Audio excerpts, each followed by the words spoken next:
કદમ એ કુમુદિની બેનનું ભારતીય નૃત્યને બહુ મોટું પ્રદાન છે અને that is the best achievement of Kumudini And it Lakhia. will always remain like that. Yeah, like that. It will remain like that in history. Yes, yes. It remain in history.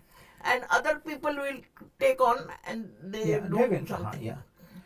Every generation has something to give. Yeah, definitely. Because we have given to that generation Yeah, that speed. yeah, yeah.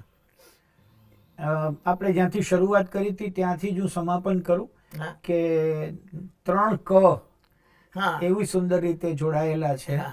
મેં શરૂઆત કરી ત્યારે It was not decided like that. Yes Just happened. Just It happened. એટલે કુમુદિની બેન કથક અને એમનું સરસ મજાનું સર્જન એ કદમ Kadam.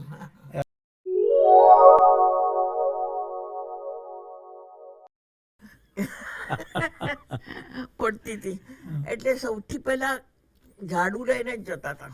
હમ. પહેલા એટલે છોકરાઓના પગમાં જ સોય. એટલે હવે તો ઘણા લોકો આવવા માંડ્યા. હા. કદમનું જરાક સારું છે કરીને. અને કથકનું બીજું તો હતું જ નહીં કોઈ હમ. ડાન્સ. ભરતનાટ્યમ હતું. હમ. અને બહાર બી લોકોને એવું લાગ્યું કે ભરતનાટ્યમ તો શીખ્યા, હવે કથક જોઈએ. પછી બહુ છોકરાઓ આવવા માંડ્યા. પછી મેં નક્કી કર્યું દર વર્ષે કંઈક કરવાનું. ઓકે. દર વર્ષે એક પ્રોડક્શન કરવાનું. બીજે વર્ષે મેં પ્રોડક્શન કર્યું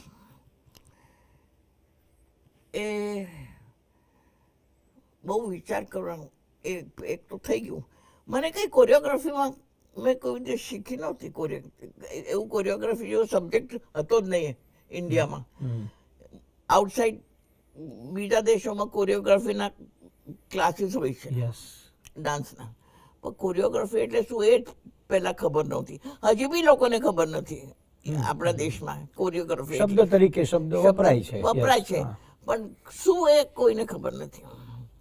એટલે મેં બહુ વાંચ્યું કોરિયોગ્રાફી વિશે, હાજી. બહુ વાંચ્યું. અને પછી જે બીજે વર્ષ મેં જે કહ્યું તો બહુ વિચાર કર્યો. એટલે એનું નામ જ મેં એવું આપ્યું, અતકિમ.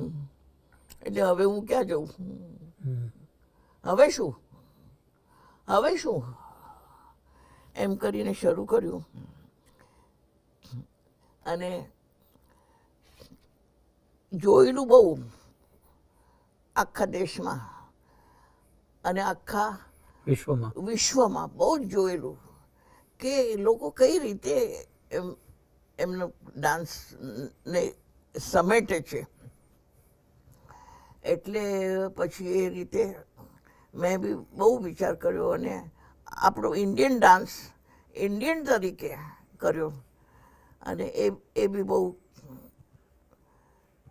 એ આઈટમ બી બહુ સરસ હતો કે એમ કરીને દર વર્ષે પછી મ્યુઝિકમાં બહુ ઇન્ટરેસ્ટ. મ્યુઝિકમાં એટલે દરેક જાતના મ્યુઝિકમાં મેં ડાન્સ ગોઠવ્યો છે. એ ઇન્ડિયન મ્યુઝિકમાં thumri, folk dance, folk music, બધા ઇન્ડિયન જેટલા મ્યુઝિક એના ઉપર મેં કર્યું છે. ભજન. પછી આફ્રિકન ડ્રમર્સ આવ્યા હતા એક વખત અમદાવાદમાં. એમને બોલાયા અને પેલા આફ્રિકન ડ્રમ સાથે મેં કથક ગોઠવ્યું હતું. બહુ સરસ લાગતું હતું. એ લોકો ડ્રમ વગાડતા હતા 2 જણા અને ડાન્સ કથકનો કર્યો મેં એમની સાથે. એમને બી મજા આવી, અમને બી બહુ મજા આવી. એક જુદો સાઉન્ડ આવે છે ને. Yes. You see, when you dance, you get that other sound. હું મારા સ્ટુડન્ટ્સને હંમેશા એવું કહું છું, જો આપણે પાસે 5 સેન્સીસ છે. ભગવાને આપણે 5 ઇન્દ્રિયો આપે છે.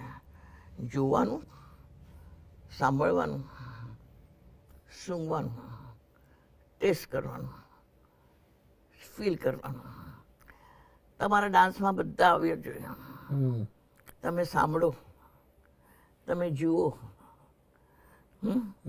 તમે ટચ કરો, તમે એનો ટેસ્ટ લો. એનો ટેસ્ટ એટલે મીઠાઈનો ટેસ્ટ નહીં, જે બહુ ટેસ્ટ લો એનો. એને તમે તમારો હાથ આમ જાય છે, તમે સૂંઘી શકો છો એને હાથને. જો તમારા હાથ ફૂલ જેવા હોય તો એમાંથી સુગંધ આવે. If you imagine that you hands are like flowers, એમાંથી સુગંધ આવે તમને. વાહ. હા, ફીલ કરો. હા, એના ટેસ્ટ કરો. એનો ટેસ્ટ કેવો છે. આપણે નથી કહેતા oh they have good taste, yes. એટલે કે આ ટેસ્ટ નથી. એમનું ટેસ્ટ, એનો taste of their imagination. Yeah. એટલે you have to put your imagination into your dance. You don't have to be a fool to dance. આપે જે folk સાથે કર્યું, હા, એ કયું ફોક? આપ ગુજરાતનું કે રાજસ્થાની ફોક? ગુજરાતી રાજસ્થાની. folk? અચ્છા, રાજસ્થાની ફોક. રાજસ્થાની. અને પેલા ડ્રેસીસ બી અમે પેલા પેઇન્ટિંગ પરથી કોપી કર્યા હતા. અચ્છા. હા, રાજસ્થાની. કારણ કે રાજસ્થાની ફોકમાં નૃત્ય ઘણું રહેલું છે ને? ઘણું એમના ડ્રેસીસમાં, એમનામાં. પણ mainly is Krishna. Mainly their idol is Krishna. And beautiful. બહુ બ્યુટીફુલ. એમની સાથે કથક. જો કૃષ્ણનું બધું જ કર્યું છે એને. એ ચોરી કરી છે એને. એ જે કેરેક્ટર છે કૃષ્ણનું, તમે તો સાહિત્યકાર, તમને ખબર છે, ચોરી કરે છે, જુઠ્ઠું બોલે છે, બધું જ કરે છે. એવું હોવું જોઈએ. પછી આ કદમની જે સંસ્થાકીય માળખું, સંસ્થા કે આપણે સાવરનું લઈને ઝાડુ લઈને સોય તો કાઢી, પછી શું થયું? પછી સ્ટુડન્ટ બહુ થવા માંડ્યા. એટલે મેં મારા હસબન્ડને કહ્યું કે આ તો જગ્યા ઓછી પડે છે અમને. એટલે પછી એક આમાં પોતાનું બિલ્ડિંગ બાંધી. અચ્છા. હા, પછી હર્ષવર્ધનભાઈ હતા, હર્ષવર્ધન મંગળદાસ, એમને એક નાની સરખી જગ્યા અમને આપી. પણ એ જગ્યામાં બહુ પ્રોબ્લેમ્સ બી બહુ હતા. કંઈ ટાંકી હતી ને એ હતું ને તે હતું, બહુ પ્રોબ્લેમ. એટલે 2-3 વર્ષ એમાં જ ગયા ક્લિયર કરતા. પછી પાયો ખોદાયો અને બ્રાહ્મણ બોલાયો એક. તો એમને 111 રૂપિયા આપવાના હતા નહીં અમારી પાસે. અતુલભાઈના ફોઈ ત્યાં આવ્યા હતા, એમની પાસે લીધા, પેલાને આપ્યા. આ હાલત હતી. પછી I was doing lot of programs. હું બહુ પ્રોગ્રામ કરતી હતી જર્મનીમાં, એમાં તેમાં. તો જેટલા પૈસા આવતા હતા ને, તો મારા હસબન્ડે કીધું, જો પોતાનું ઘર બાંધીશ ને તો તું રહીશ કે તારા છોકરા રહેશે, એમ પછી વેચી બી નાખશે. પણ સંસ્થા કરશે ને તો કેટલા બધા છોકરાઓને એ થશે. એટલે મારા બધા પૈસા મેં કદમમાં નાખ્યા. અચ્છા. બધા એક કોઈ મને નથી મદદ કરી, કોઈ નહીં. એટલે હું કહું છું કે એક ઈંટ ઉપર મારી સગની છે, સહી છે.